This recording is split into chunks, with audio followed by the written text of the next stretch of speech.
2 हिरवी मिरची आहे। कढईत तेल टाकूया, यामध्ये जिरं, कढीपत्ता,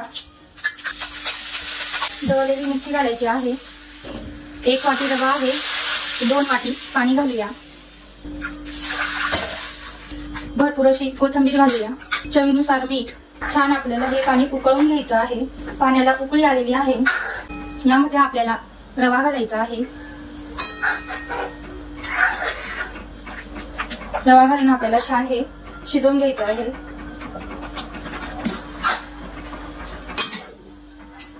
छान हे पीठ वाफवून घ्यायचं आहे।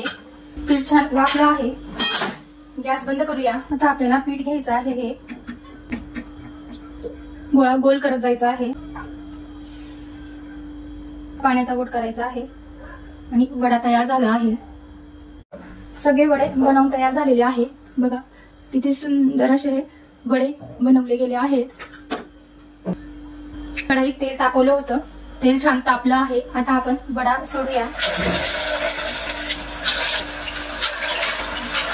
वडे आपल्याला असे थोडेसे तेलामध्ये हलवायचे आहेत। एक साइड छान तळल्यानंतर आपल्याला ते परतवून घ्यायचे आहे। परतवूया, आपल्याला छान ते तळून घ्यायचे आहे।